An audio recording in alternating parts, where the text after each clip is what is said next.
पवित्र पर्व गंगा दशहरा जो कि 20 तारीख को है, तो इस अवसर पर आप इसका भरपूर लाभ उठाएं। और मैं आपको एक ऐसा मंत्र आज बताने जा रहा हूं जिससे कि आपकी सारे पापों का नाश हो जाएगा और साथ ही जो भी कर्ज तले आप दबे हुए हो वो कर्ज खत्म हो जाएगी और धन प्राप्ति का मार्ग बन जाएगा। तो चलते हैं उस मंत्र की ओर जिस मंत्र से ये 3 काम होंगे। पहला कि जो भी आपके पाप हैं वो सब नष्ट हो जाएंगे। दूसरा, आपका जो भी कर्ज है वो खत्म हो जाएगा। और तीसरा, धन प्राप्ति का, धन स्रोत का, आय का एक मार्ग बन जाएगा। तो सबसे पहले मैं आग्रह करता हूं कि चैनल को सब्सक्राइब करें। सामने जो आपका रेड बटन दिख रहा है सब्सक्राइब का, उसे दबाएं और साथ ही बेल आइकन ऑन कर ले, जिससे हमारे द्वारा दी गई अगली जानकारी और वीडियो आप तक पहुंचे और आप उसका लाभ उठा सकें। दोस्तों, गंगा स्नान का बहुत ही महत्वपूर्ण महत्व है हमारे भारतीय इतिहास और ज्योतिष शास्त्र तथा अन्य शास्त्रों में भी।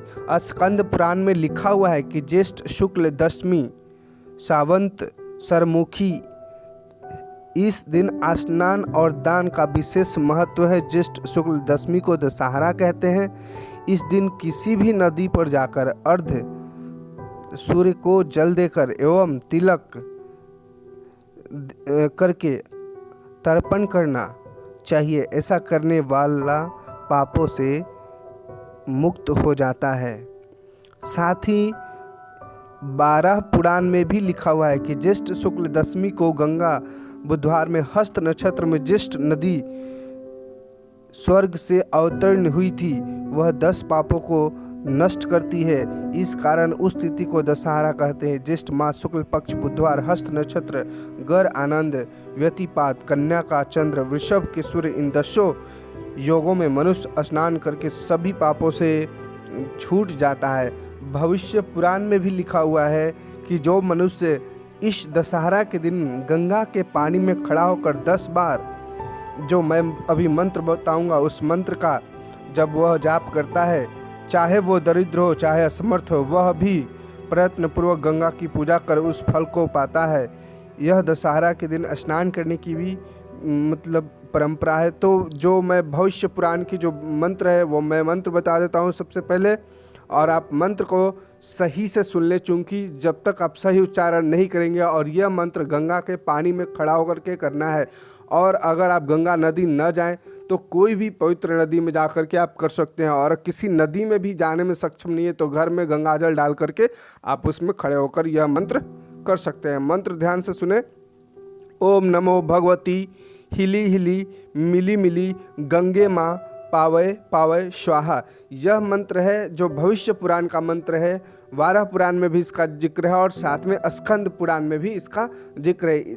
इस मंत्र के पानी में खड़े होकर के 10 बार उच्चारण करने मात्र से आपके सभी पापों का कष्ट खत्म हो जाता है और वह पाप नष्ट हो जाते हैं। साथ में जो आपका कर्ज है वो खत्म होने लगता है और धन प्राप्ति का, आय का स्रोत बन जाता है। साथ ही ध्यान रखें कि मंत्र उच्चारण करने से आपका पाप तो नष्ट होता है, तो मंत्र का सही उच्चारण करेंगे तभी यह संभव है। और दोस्तों, नहाने के बाद, मंत्र उच्चारण के बाद सूर्य भगवान को अर्घ जरूर देंगे। ठीक है, उन्हें अर्घ जरूर देंगे। साथ में ओम सूर्याय नमः मंत्र का 11 बार जाप करेंगे। और दूसरी बात कि गंगा माता का स्मरण जरूर करेंगे, उनकी पूजा जरूर करेंगे। ठीक है, तो ये काम करने के बाद आप आश्रितों एवं गरीबों को दान जरूर करें। चूँकि इस दिन जब तक नहाने के बाद, कोई भी पूजा करने के बाद आप दान नहीं देते तो पूर्णतः फल की प्राप्ति नहीं होती है। अगर संभव हो सके तो आश्रितों और गरीबों को दान करने के बाद, ब्राह्मणों को दान करने के बाद एक शुद्ध घी का दीपक जलाकर नदी में जरूर प्रवाहित करें।